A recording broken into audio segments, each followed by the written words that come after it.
وقال الله تبارك وتعالى في موضع آخر فلما بلغ معه السعي قال يا بني إني أرى في المنام أني أصبحك فانظر ماذا ترى قال يا أبت افعل ما تؤمر ستجدني إن شاء الله من الصابرين.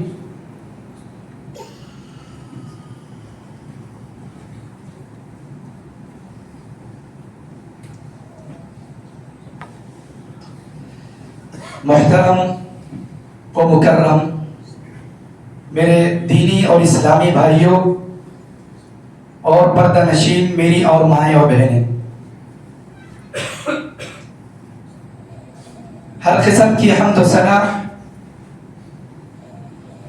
بڑائی اور کبریائی اس اللہ کے لیے لائق اور سزاوار ہے جس نے مجھے، آپ کو، کائنات کو اور کائنات کے ہر چیز کو پیدا کیا.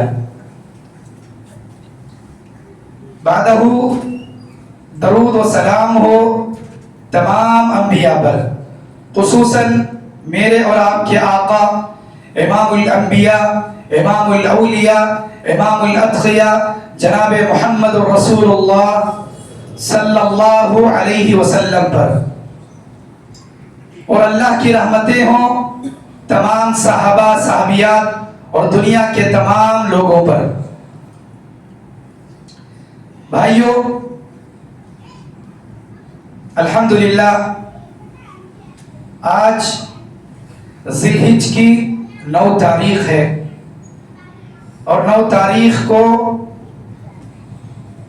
پیارے نبی جناب محمد رسول اللہ صلی اللہ علیہ وسلم نے مجھے، آپ کو اور ہر مسلمان کو ایک ایسا عمل کرنے کا حکم دیا ہے، یا ایک ایسا عمل کرنے کے بارے میں بتایا ہے جو انسان 9 ذی الحجہ کے دن اس کام کو انجام دیتا ہے یا اس نیک کام کو کرتا ہے.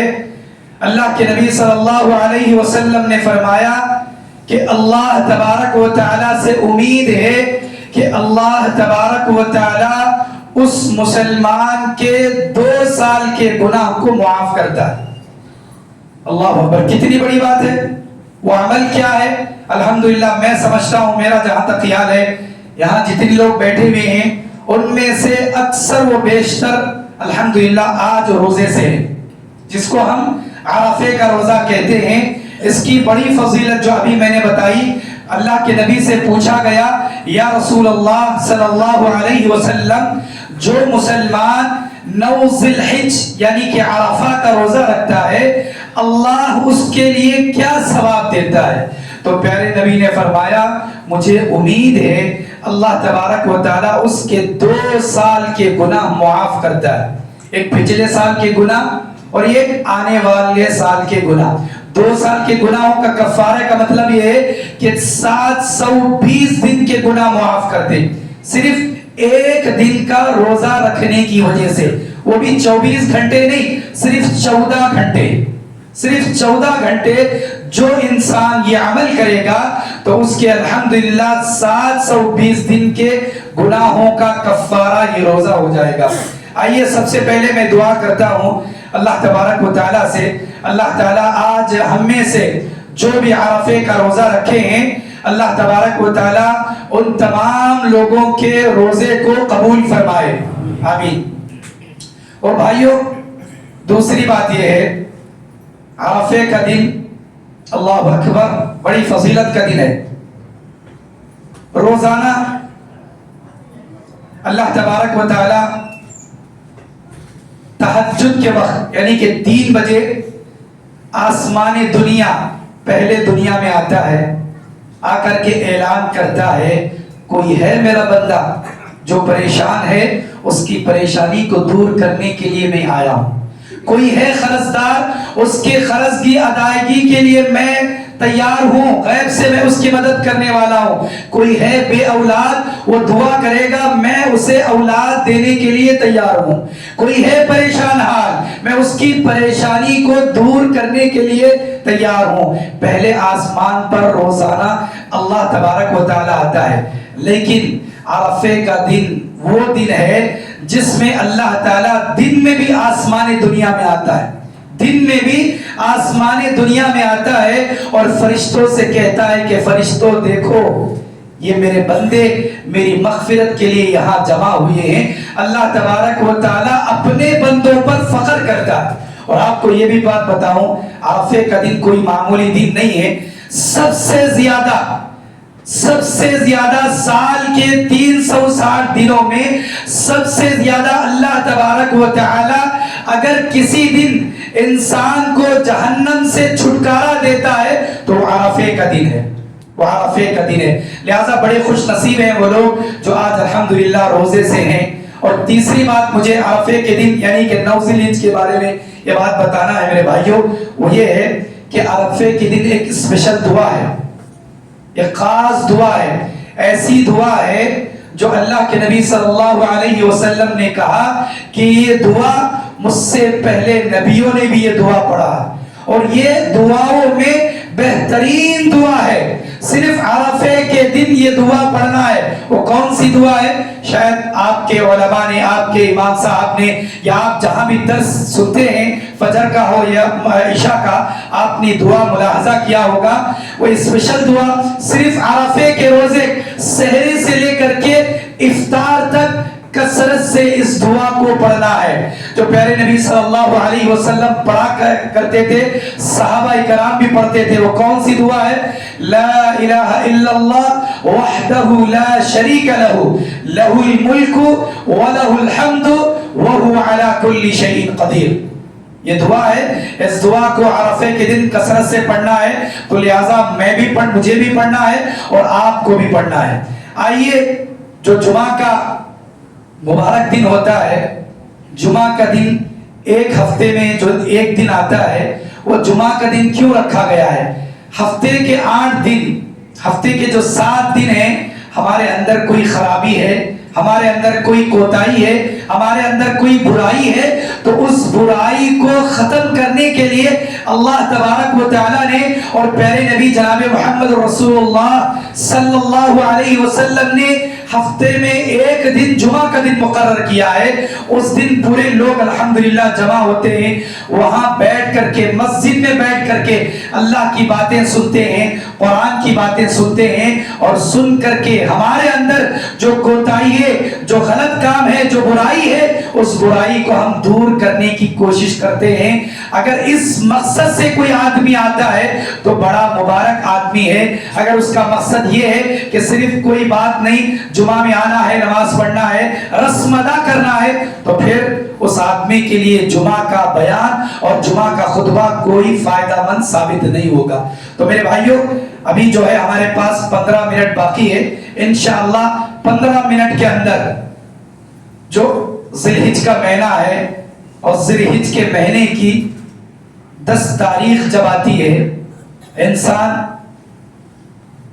چھرا لے کر کے یا چھری لے کر کے جانور پر بسم اللہ اللہ اکبر اللہم تقبل منی ومن اہلی، بسم اللہ اللہ اکبر اللہم تقبل منی ومن اہلی، یہ پڑھ کر کے جانور کے اوپر چھری چلاتا ہے، جانور کے رگیں کٹ جاتی ہیں، جانور کی رگیں کٹ جاتی ہیں، جانور کے رگوں سے خون نکلتا ہے، جانور تڑپتا ہے، جانور تڑپتا ہے، اس کی روح اس کے جسم سے الگ ہوتی ہے، اور جانور پھر ٹھنڈا ہوتا ہے۔ جانور جب ٹھنڈا ہوتا ہے، قصائی جو قریشی ہے، قصائی ہے، اس کے ٹکڑے کر کے اس جانور کے 3 حصے کرتا ہے گوشت، ایک حصہ غریب کو دیتے ہیں، ایک حصہ جو ہے رشتہ داروں کو دیتے ہیں، ایک حصہ خود اپنے گھر والوں کو کھانے کے لیے رکھ لیتے ہیں۔ ایک دن ختم ہوتا ہے، دوسرا دن ختم ہوتا ہے، تیسرا دن ختم ہوتا ہے، اور چوتھا دن بھی آتا ہے، عصر کی نماز ہوتی ہے، عصر کے نماز کے بعد جو ہے یہ سلسلہ ختم ہو جاتا ہے، قربانی کا وقت ختم ہوتا ہے۔ میرے بھائیوں، قربانی صرف اس کو نہیں کہتے کہ جانور کو ذبح کریں، دعا پڑھیں، اس کے 3 حصے کریں، اس کے بعد گوشت رشتہ داروں کو بانٹ دیں، 3 دن ختم ہو گئے، 4 دن ختم ہو گئے، پھر اگلے سال کا انتظار کریں۔ نہیں میرے بھائیوں، یاد رکھنا اس بات کو۔ آپ کے ہاتھ میں چاقو ہے تو آپ تصور کیجئے، کس کا تصور؟ ایک عورت ہے، اس کے گود میں بچہ ہے، وہ جا رہی ہے، کہاں جا رہی ہے؟ اس کے پیچھے 80 پر 6 سال یا 80 پر 2 سال کے ایک شخص، بوڑھے شخص ہیں، اس کے پیچھے پیچھے، وہ اس عورت کے پیچھے پیچھے جاتے ہیں۔ کہاں جاتے ہیں؟ کدھر جاتے ہیں؟ کس کے حکم سے جا رہے ہیں؟ کہاں جا رہے ہیں؟ اللہ اکبر! اس تصور کو، اس خیال کو اپنے دماغ میں لائیے کہ عورت ہے، دودھ پیتا بچہ ہے، دودھ پیتا بچہ جو ہے ماں کے گود میں ہے، ماں ریگستان میں جا رہی ہے، جا رہی ہے، جا رہی ہے۔ پھر کیا ہوتا ہے؟ ایک جگہ آتی ہے، حضرت ابراہیم علیہ السلام اپنی بیوی ہاجرہ سے کہتے ہیں کہ اے میری بیوی ہاجرہ، یہاں رک جاؤ، یہاں رک جاؤ۔ حضرت ہاجرہ اپنے بچے کی طرف دیکھتی ہیں، اطراف میں نظر دوڑاتی ہیں، وہاں نہ کوئی گھاس ہے، نہ کوئی پانی ہے، نہ کوئی جاندار ہے، نہ کوئی چارہ ہے، نہ کوئی جو ہے پوچھنے والا ہے، نہ اپنا ہے، نہ غیر ہے۔ نظر اٹھاتے ہیں تو بہت بڑے کالے پہاڑ ہیں، ریگستان ہی ریگستان ہے، پہاڑ ہی پہاڑ ہیں۔ حضرت ابراہیم علیہ السلام اس ریگستان میں، چلچلاتی دھوپ میں، پہاڑوں کے درمیان اپنی بیوی کو، اپنے نونہال دودھ پیتے بچے کو چھوڑ کر کے واپس آتے ہیں۔ حضرت ہاجرہ پریشان ہو جاتی۔ حضرت ہاجرہ ابراہیم سے پوچھتے ہیں کہ ابراہیم، یہاں چھوڑ کر کے ہمیں کہاں جا رہے ہو؟ یہاں چھوڑ کر کے ہمیں کیوں جا رہے ہو؟ حضرت ابراہیم علیہ السلام کوئی جواب نہیں دیتے، کوئی جواب نہیں آتا۔ دوسری مرتبہ حضرت ہاجرہ کہتی ہیں ابراہیم، اس ریگستان میں نہ پانی ہے، نہ جانور ہے، نہ درخت ہے، نہ جھاڑ ہے، کچھ بھی نہیں ہے، یہاں ہمیں چھوڑ کر کے کہاں جا رہے ہو؟ کوئی آواز نہیں آتی ہے۔ وہ آخر کوئی عام عورت نہیں تھی، حضرت اسماعیل کی والدہ اور حضرت ابراہیم علیہ السلام کی بیوی تھی۔ ان کے دل میں خیال آتا ہے شاید ابراہیم اپنی مرضی سے ایسا نہیں کر رہے ہیں، یا رب کا حکم ہوگا، پروردگار کا حکم ہوگا۔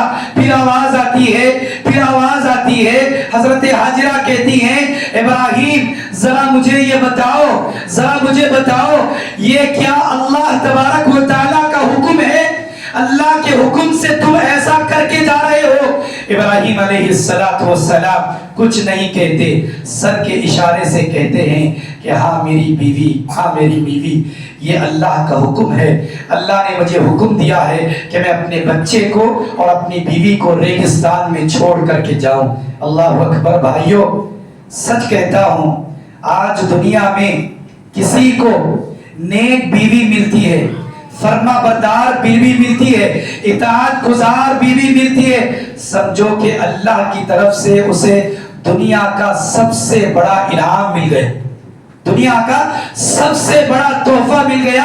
جس کی بیوی نیک ہو، جس کی بیوی نمازی ہو، جس کی بیوی اپنے شوہر کی بات مانتی ہو۔ ہاجرہ علیہ السلام نے جب سنا یہ ابراہیم کی مرضی نہیں ہے، اللہ کی مرضی ہے، رب العالمین کا حکم ہے، تب حضرت ہاجرہ کے زبان سے کیا الفاظ نکلتے ہیں، کیا الفاظ نکلتے ہیں، حدیث کے اندر وہ الفاظ مذکور ہیں۔ ابراہیم علیہ السلام کی بیوی حضرت ہاجرہ کہتی ہے اے ابراہیم، تب تو تمہیں یہاں ہمیں چھوڑ کر کے چلے جاؤ، ہمیں جو ہے کوئی پرواہ نہیں، تب تو اللہ تبارک و تعالی ہمیں نقصان نہیں پہنچائے گا۔ اللہ اکبر! اس کے بعد آگے کا واقعہ کیا ہے؟ چند کھجور تھے، تھوڑا سا مشکیزے میں پانی تھا، پانی ختم ہو گیا، کھجور ختم ہو گیا، پیاس لگی حضرت ہاجرہ کو، پیاس لگی ننھے معصوم بچے کو، پیاس سے تڑپ رہا ہے، پیاس سے ترس رہا ہے. ماں نے دیکھا ریگستان ہے, کوئی اپنا نہیں, کوئی دشمن نہیں, کوئی پرایا نہیں, کوئی جانور نہیں, کوئی پانی کا خطرہ نہیں, میرے سامنے میرا بچہ تڑپ رہا ہے. ماں تڑپ اٹھتی ہے, ماں بلبلا اٹھتی ہے, ماں حیران ہو جاتی ہے, ماں پریشان ہو جاتی ہے, اپنی پیاس کو بھول جاتی ہے, اپنی پیاس کو بھول جاتی ہے. بچے پر نظر پڑتی ہے کہ بچہ ریگستان میں چلچلاتی دھوپ میں تڑپ رہا ہے, پانی کے لیے ترس رہا ہے. ماں پریشان ہوتی ہے, پریشان ہو کر کے نظر دوڑاتی ہے, کوئی نہیں ہے, کوئی نہیں ہے, کوئی نہیں ہے. اس کے بعد صفا کی پہاڑی پر چڑھتی ہے, وہاں آواز لگاتی ہے کوئی انسان میرے بچے کو مرنے سے بچائے, ہے کوئی انسان ہمیں پانی پلائے. کوئی آواز نہیں آتی ہے. پھر بچے کی یاد آتی ہے, صفا کی پہاڑی سے اترتی ہیں حضرت حاجرہ, پھر اپنے بچے کو دیکھتی ہیں, پھر اس کا ترسنا, اس کا تڑپنا, بچے کا بلبلانا انہیں پریشان کرتا ہے. پھر مروہ کے پہاڑی پر چڑھتی ہیں, وہاں آواز لگاتی ہیں کوئی ہے مدد کرنے والا. بھائیو, ہے کوئی مدد کرنے والا؟ کوئی مدد کرنے والا نہیں, کوئی آواز دینے والا نہیں, جانور کے پرندوں کی کوئی آواز بھی نہیں. حضرت حاجرہ پھر پریشان ہوتی ہے, پھر اپنے بچے کے پاس آتی ہے, ایسے ہی 7 چکر لگاتی ہے, ایسے ہی 7 چکر لگاتی ہے. بھائیو, مورخوں نے لکھا ہے, محدثوں نے لکھا ہے, حدیث کے کتابوں میں بات لکھی ہوئی ہے, حضرت حاجرہ اپنے کپڑے کو اٹھا کر کے ایسی بھاگتی ہے جیسا کوئی ضرورت مند آدمی اپنی جان کے لانے پڑے ہوں جیسے بھاگتا ہے, ویسے حضرت حاجرہ اپنے بچے کو پانی پلانے کے لیے بھاگتی ہے. جب تک ہار کر کے اپنے بچے کے پاس آ کر کے دیکھتی ہے کہ پانی کا کوئی نام و نشان نہیں, مایوس ہو جاتی ہے. پھر کیا دیکھتی ہے, حضرت اسماعیل علیہ السلام کے ایڑیوں کے نیچے سے ایک چشمہ ابلتا ہے, ایک پانی ابلتا ہے. حضرت حاجرہ دیکھتی ہیں, فوراً اس پانی کو لے کر کے بچے کو پلاتی ہے, خود بھی پیتی ہیں. اور اس پانی کو ہم اور آپ جو ہے زمزم کہتے ہیں, زمزم کہتے ہیں. یہ وہ تاریخ ہے. آپ جب کبھی حج کو جاتے ہو یا عمرے کو جاتے ہو, زمزم کے پانی کو پینے سے پہلے یہ واقعہ اپنے ذہن میں لائیے کہ زمزم کا پانی کیسے نکلا, اس کی تاریخ کیا ہے, اس کی ہسٹری کیا ہے. میرے بھائیو, حضرت ابراہیم علیہ السلام کی قربانی کوئی معمولی قربانی نہیں. آپ چھری چلا دیتے ہیں, جانور کٹ ہو جاتا ہے, جانور کٹ جاتا ہے, ذبح ہو جاتا ہے, لیکن اس تصور کو بھی, اس خیال کو بھی اپنے دل میں لائیے, اپنے دماغ میں لائیے. ابراہیم علیہ السلام بچے کو, ماں کو اللہ کے حکم سے چھوڑ کر کے چلے گئے. لیکن پھر کیا ہوا, بہت سال گزر گئے, بچہ جوان ہو گیا, بچہ جوان ہو گیا. پھر خواب میں حضرت ابراہیم علیہ السلام دیکھتے ہیں کہ اپنے ہاتھوں سے اپنے بچے کو ذبح کر رہے ہیں. اللہ اکبر, اپنے ہاتھوں سے اپنے بچے کو ذبح کر رہے ہیں. پھر کیا ہوتا ہے, نبیوں کا خواب سچا ہوتا ہے. آپ کو معلوم ہے, حضرت ابراہیم علیہ السلام اپنے بچے سے ملاقات کے لیے آتے ہیں. کئی سال گزر گئے, بچے سے ملاقات نہیں ہوئی. پہلی ملاقات ہے, سوچو کیسی کیفیت ہوگی کہ باپ کئی سال کے بعد اپنے بچے سے مل رہا ہے, لیکن ملتا بھی ہے تو ملاقات زیادہ دیر تک نہیں ہے. یہ ملاقات مختصر ملاقات ہے. اپنے ہی ہاتھوں سے اپنے بچے کو ذبح کرنے کے لیے حضرت ابراہیم علیہ السلام آتے ہیں. پھر کیا ہوتا ہے, حضرت ابراہیم علیہ السلام آتے ہیں, آ کر کے اپنے بیٹے سے ملاقات کرتے ہیں. ملاقات کے بعد کیا کہتے ہیں, کیا کہتے ہیں, یا بنیا انی ارى فی المنام انی اصبح فانظر ماذا ترى قال یا ابت افعل ما تؤمر ستجدنی ان شاء اللہ من الصابرین. باپ اور بیٹے کے مکالمے کو اللہ تبارک و تعالیٰ نے قرآن مجید آیتوں کی شکل میں نقل کیا ہے.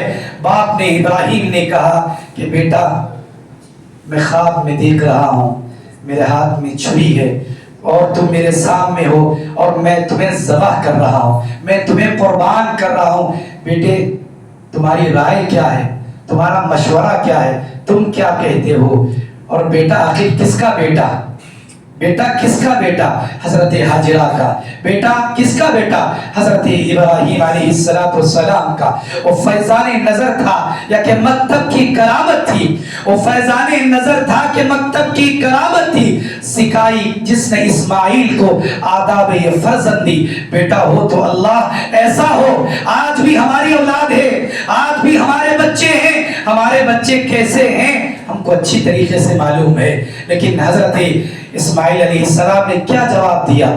کوئی سوچا نہیں, کوئی یہ نہیں کہا کہ ابا میں امی سے مشورہ کروں گا, ابا مجھے تھوڑی دیر ٹائم دیجئے, ابا خواب ہے, خواب ہے, یہ حقیقت نہیں ہے, ابا یہ آپ کیا کر رہے ہیں, آپ کا خواب ہے. حضرت اسماعیل نے ایسا کچھ نہیں کہا. جیسے الفاظ نکلے تمہاری کیا رائے ہے, قرآن نے کہا یا ابت افعل ما تؤمر. کیا کہا؟ یہ نہیں کہا کہ ابا جان مجھے ذبح کر دیجئے, مجھے قربان کر دیجئے. بیٹے نے کہا کہ ابا جان جیسا اللہ تمہیں حکم دیا ہے ویسے کر گزریے, ویسے کر گزریے. ستجدنی انشاءاللہ من الصابرین, انشاءاللہ میں صبر کرنے والوں میں سے آپ مجھے پائیں گے. اللہ اکبر. اللہ سب کو ایسی اولاد نصیب فرمائے. اللہ اکبر. کیا اولاد تھی, کیا اولاد تھی, اور کیسی تربیت تھی ماں کی. باپ کا کیسا کیا کہتے ہیں کہ کیسا سلوک تھا, ماں کی کیسی تربیت تھی. باپ جو ہے اپنے بیٹے کو قربان کرنے کے لیے تیار, بیٹا جو ہے قربان ہونے کے لیے تیار. پھر آسمان نے ایسا منظر نہیں دیکھا, زمین خاموش تھی, آسمان ساکت تھا بیچارہ, دنیا نے نہیں دیکھا تھا ایسا نظارہ. اللہ اکبر. آسمان کے نیچے کبھی ایسا واقعہ نہیں ہوا, زمین کے اوپر کبھی ایسا واقعہ نہیں ہوا کہ باپ نے اپنے ہی ہاتھوں سے اپنے بیٹے کو ذبح کر رہا ہو. اللہ اکبر. پھر کیا ہوا؟ باپ جو ہے حضرت ابراہیم علیہ السلام چھری لے کر کے حضرت اسماعیل علیہ السلام کے گردن پر پھیرتے ہیں. آسمان سے ندا آتی ہے, آسمان سے ندا آتی ہے کہ اے ابراہیم تم نے خواب کو سچا کر دکھایا, تم امتحان میں کامیاب ہو گئے. میرے بھائیوں یہ مقصود ہے اللہ کا. اللہ کو جانور مقصود نہیں ہے, جانوروں کا کھال مقصود نہیں ہے, جانوروں کا گوشت مقصود نہیں ہے. اللہ کو مقصد کیا ہے؟ ہم اللہ کے راہ میں قربانی دیں, اپنے مال کی, اپنے جان کی, اپنی پراپرٹی کی. اللہ جس چیز کا حکم دے اللہ تبارک و تعالیٰ کے سامنے ہم سر تسلیم خم کریں. یہی مقصد ہے قربانی کا. مقصد صرف گوشت کھانا, مقصد صرف ذبح کرنا, مقصد دوسروں کو گوشت کھلانا نہیں ہے. لہٰذا اپنے دماغوں میں, اپنے دلوں میں جو اس چیز کو نکالیے. اور آخری میں میں یہ بات کہہ کر کے انشاءاللہ اپنی بات کو ختم کرتا ہوں. بھائیوں ابراہیم علیہ السلام نے اپنے بیٹے کو جو ہے اللہ کے راہ میں قربان کرنے کے لیے تیار ہو گئے. لیکن ہم کیا مسلمان ہیں, ہم کیا نبی کے امتی ہیں, اللہ کی راہ میں ایک جانور بھی ذبح نہیں کر سکتے اللہ ماشاءاللہ. میں سب کی بات نہیں کر رہا, کچھ لوگ ایسے ہیں, کچھ لوگ ایسے ہیں استطاعت ہے, پیسے ہیں, سب کچھ ہے, لیکن اس کے باوجود قربانی نہیں کرتے. یاد رکھنا ایسے لوگوں کے لیے رسول اللہ صلی اللہ علیہ وسلم نے بڑی وعید سنائی ہے. رسول اللہ صلی اللہ علیہ وسلم نے کہا کہ جس انسان کے پاس قربانی کرنے کی استطاعت ہو, پیسے ہو, اس کے باوجود وہ آدمی قربانی نہیں کرتا, ایسا مسلمان, ایسا انسان عیدگاہ کو بھی نہ آئے اور آ کر کے عید کی نماز بھی نہ پڑھے. اللہ اکبر. عید کی نماز بھی نہ پڑھے ایسا مسلمان جو استطاعت ہونے کے باوجود جو ہے قربانی نہیں کرتا. میرے بھائیوں باتیں تو بہت ہیں, بس اتنا میں کہنا چاہتا ہوں. اللہ ہم سے یہ نہیں چاہتا ہے کہ ہم اپنے بچوں کو قربان کریں, اللہ ہم سے یہ چاہتا ہے کہ ہم اپنی خواہشات کو قربان کریں, اللہ کے راہ میں جانور کو قربان کریں.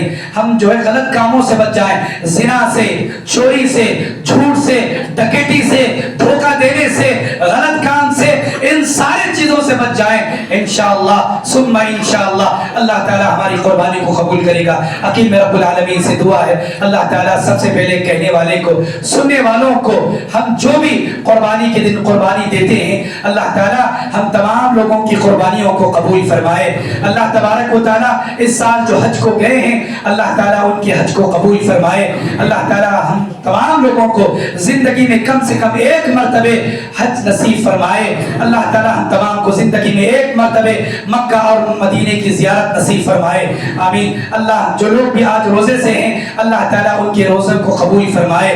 اللہ تعالیٰ ان کی پریشانی کو دور فرمائے. اللہ تعالیٰ ان کی ہر ضرورت کو جو ہے پوری فرمائے. آمین. واخر دعوانا الحمدللہ رب العالمین.